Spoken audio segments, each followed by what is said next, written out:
Hey, it's State of State. We got your Nittany Line update. It's a football discussion with Tom and Justin, so kick back and press play. With former Penn State and NFL defensive back Justin King, I'm Tom Hannafin. This is State of State. Please like, comment, subscribe, rate us, and turn on notifications. Follow us on social media at State of State Pod. Comment on our YouTube channel. And if you haven't done so already, you can become a member of our YouTube channel. For just 99 cents a month, you can get all upcoming episodes of State of State, plus our entire members-only playlist, ad-free, commercial-free. Hit the join button on our homepage or follow the link in the description of this podcast. State of State is presented by BetOnline. BetOnline continues to be the world's most trusted betting platform and your number one source for online betting. From the earliest odds to in-game live betting, BetOnline provides you with constant real-time odds in action and the ability to watch the games as they happen, with the largest selection of odds on everything from football to the NBA, college basketball, the NHL, and even UFC. Head to betonline.ag today and don't forget to use our promo code BELIEVE, that's BLEAV, for your welcome bonus on your first deposit. State of State is presented by BetOnline. The game starts here.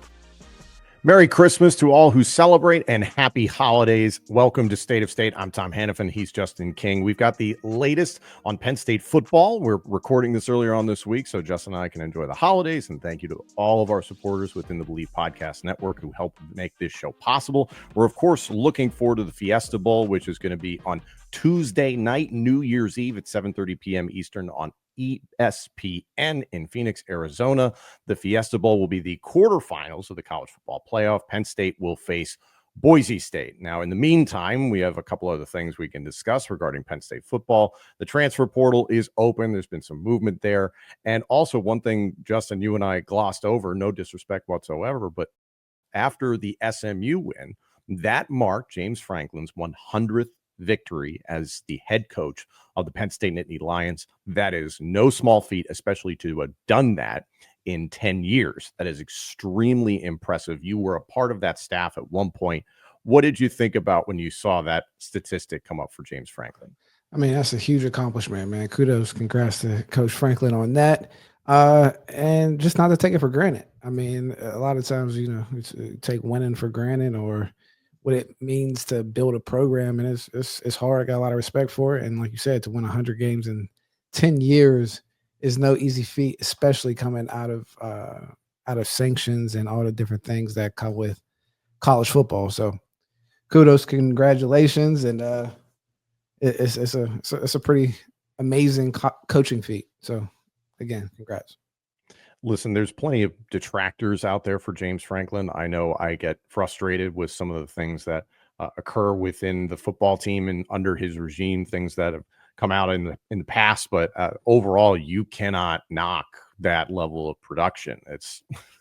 If it's averaging to be about 10 wins a year, then I challenge people to look across the landscape of college football and think about who would be better, who could duplicate this type of performance, who could take what you said was a program that was near death after the sanctions and ultimately bring it back and move it forward. I think we are still realizing how much work there is to be done within this NIL era, this transfer portal era. There's so many changes that are still yet to happen with the House settlement.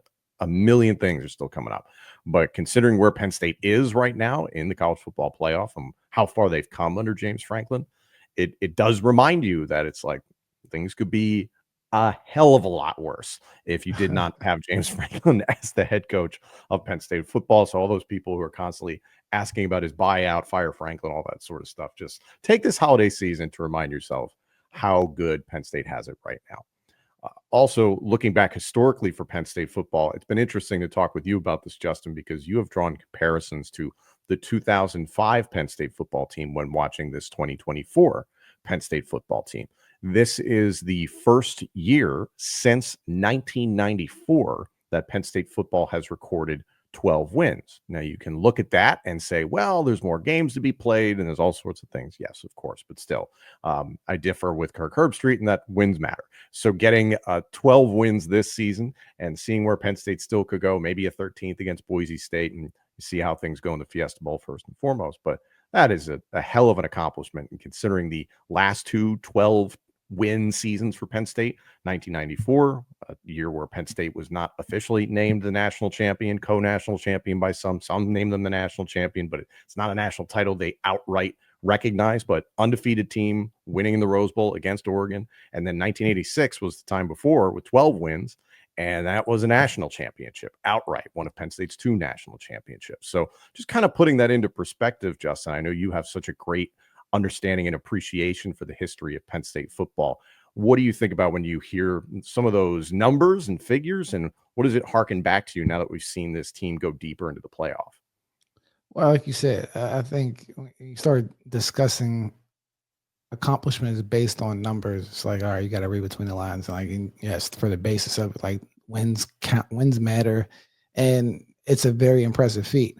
And then we just talk about like the historical context. I kind of shy away from comparing generations or how someone did it because, like you said, there's new rules or in the playoffs, and it's apples and oranges. But by a standalone feat, I mean, you can go by the numbers and say it's probably one of the greatest 10-year runs at Penn State history, right? So like with that, you celebrate it. But I mean, I think you like celebrate it for what it is and not really compare it to the past because I mean the present is the only gift that we have. So I think that's the best way to keep momentum even moving forward with things, right? And not even have a discourse because like this is the time of college sports where you don't want split alumni bases and things of that nature. You want everybody kind of moving forward and understanding what's going on at, the current time. And right now, NIL and having success, this is like the perfect time to kind of encapsulate everything, the good juice, and everybody get on their wagon to keep this thing moving that way. To your point, you're looking at 5 different decades, 80s, 90s, 2000s, 2010s, 2020s. So bigger, faster, stronger, I think is the bottom line, is that's just going to continue to churn as the years go on. So it is very difficult to compare those teams. But I think the fun thing for Penn State fans, is holiday season, you talk about it being such a gift to be able to enjoy this right now. It really is. And also adding to some of the memories that we've all gotten from Penn State football throughout our lifetimes.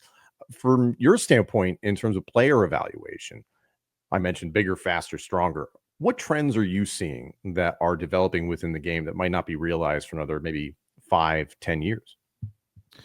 You say 5 or 10 years. I think the running backs are coming back. The overall, just athletic freaks, right? You're having more apex predators at that running back spot where they can become game changers. I think that'll continue to transition. I mean, I think we're going to continue to see the quarterback evolve, right? Like the quarterbacks that have success in this league, in college, and the NFL, because it's going to be 2 separate games.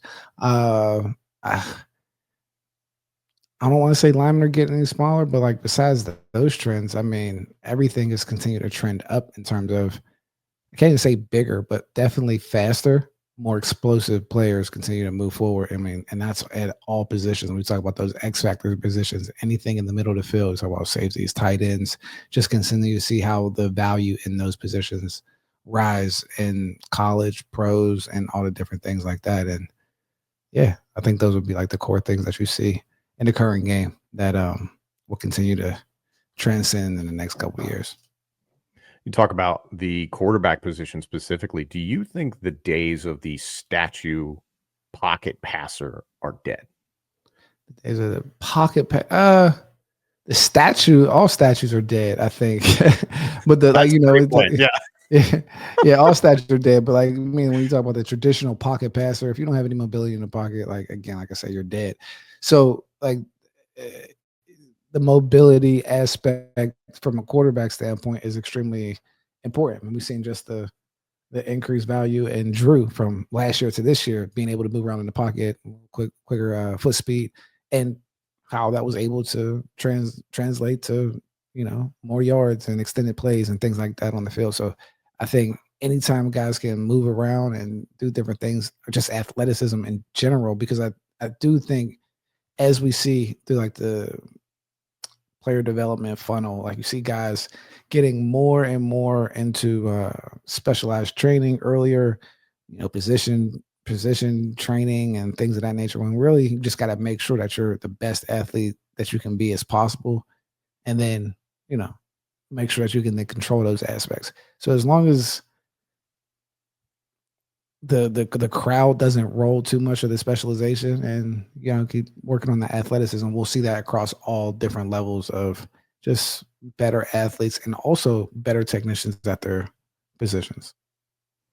You also mentioned how the running back position is kind of coming back around. Penn State's going to have a great example of that in the Fiesta Bowl against Boise State. And I don't want to completely label Boise State as Ashton Genty against the world, but there are going to be some glaring personnel deficiencies that, yes, I understand. Very early in the season, you saw how Boise State pushed Oregon. I think that Oregon team is not the Oregon team that's playing right now. I think the Oregon Ducks have evolved and gotten better as the season has gone on.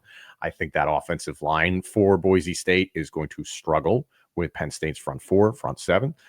But Ashton Genty is clearly special. When you see the tape of Ashton Genty, what do you think about him? I mean, he's a balanced, complete running back, right? With home run ability, hard tackle. Never one guy never brings him down. Kind of plays at his own pace back there, and he's a tough one-on-one tackle. But he's a good football player. But he's a definite, highlighter on the board where you say you got all 11 men to the ball carrier, and that's like got to be the theme for the defense moving up this week. I mean, he's a special player, but I don't think anywhere else can really truly complement them. But we have to make sure we take care of him first. The tough thing with Genty is the gaudy numbers. A lot of people have talked about him chasing the all-time FBS rushing record in a single season, and he could potentially do that. But looking at the competition he's faced, that's where you start to kind of have that debate.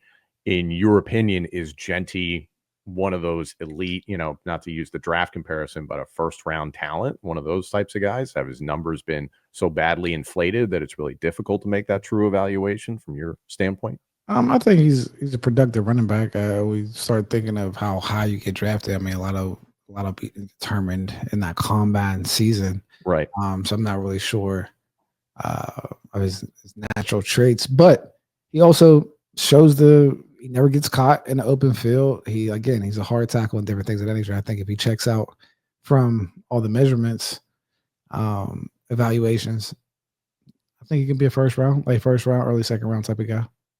He does seem like a one-touch guy. You use that phrase a lot. He does seem like a one-touch guy who he can take it 80 if he has the window to do so. But you also look at it, and I don't know how you feel about it, but it feels like Penn State will probably put 8 in the box and dare Maddox Madsen, quarterback for Boise State, to try and beat the Nittany Lions defensively. What do you think?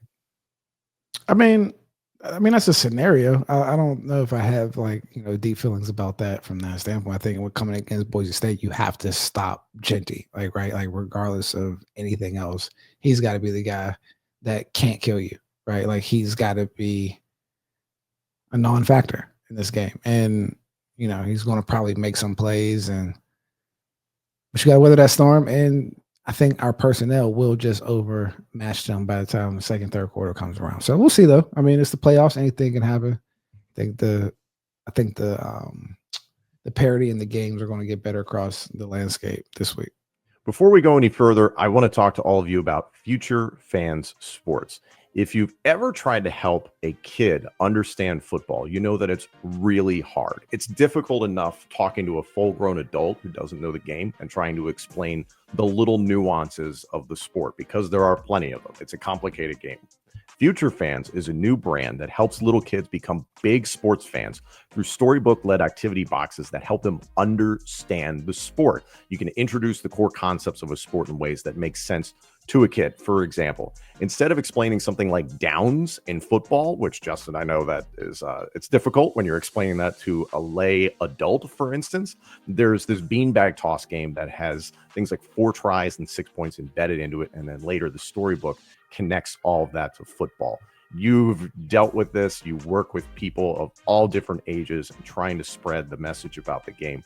This Future Fans product, I think, is a really nice tool for parents, especially. Absolutely. Like, any way to engage with your kids, whether it's about becoming a fan, whether you want to work in the sport, whether they want to participate in the sport, learning the context of the game from the rule standpoint and the birth of the different reasons why the game and the rationale behind the different rules really brings in different level of context for younger kids and for adults, to be completely honest, because you can't learn a wealth of knowledge without the basics. And I think this, Future Fans really provides that great educational foundation for any sports fan, participant, or avid learner. And you're a dad, and this was invented by dads, and they figured this all out for the rest of us, which is awesome. This product is designed for kids aged 4 to 8 and the football fan adult in their life. It's only $49.99 at futurefans.com, and you can get a 15% off discount just in time for the holidays with the code Penn State, all one word, PENNSTATE. Again, that's 15% off with the code Penn State at futurefans.com, so you can unlock a lifetime of memories around sports this holiday season. State of State is a proud supporter of Blue White Outfitters. Blue White Outfitters was created as a retail shop meant to highlight the confidence, competitiveness, and fearlessness of the elite athletes found throughout the history of Penn State University. Check out their Lockdown U and Lawn Boys merchandise today. All sales from Blue White Outfitters directly benefit Penn State student athletes. Also, official State of State merchandise is available now. Support the show and grab State of State t-shirts, hoodies, hats, and more. Visit www.bluewhiteoutfitters.com today. We'll have a full preview of Penn State versus Boise State in the Fiesta Bowl early next week. Obviously, that game is happening Tuesday night, so the team is going to be re-engaging in practices as of tonight. We understand Wednesday night, the day that this airs, we're recording this earlier on in the week. So practices for a few days and then flying out to Phoenix this coming weekend to get themselves ready, do some more practice in Phoenix, and obviously all the festivities that go into the Fiesta Bowl. So a lot this holiday season for Penn State, a lot for the coaching staff as well to deal with, because the freaking transfer portal is still open. And you and I have talked about acquisitions of Kyron Hudson, wide receiver from USC, Anai White, Texas A&M defensive end / edge player. We're recording this on Monday, so if anything new has happened, we'll get out a new episode after the holidays to try and address that. But at this point in time, I think the one piece of news that is interesting is a departure from Penn State football. And we're already aware that quarterback Beau Pribula has entered the transfer portal, and now we know that Beau Pribula is off to the Missouri Tigers in the SEC. And it appears this cycle, Missouri is spending some freaking cash. And they have done that for a little while, as have some of those SEC teams that have been kind of maybe at the bottom or hovering in the middle of that conference for many years.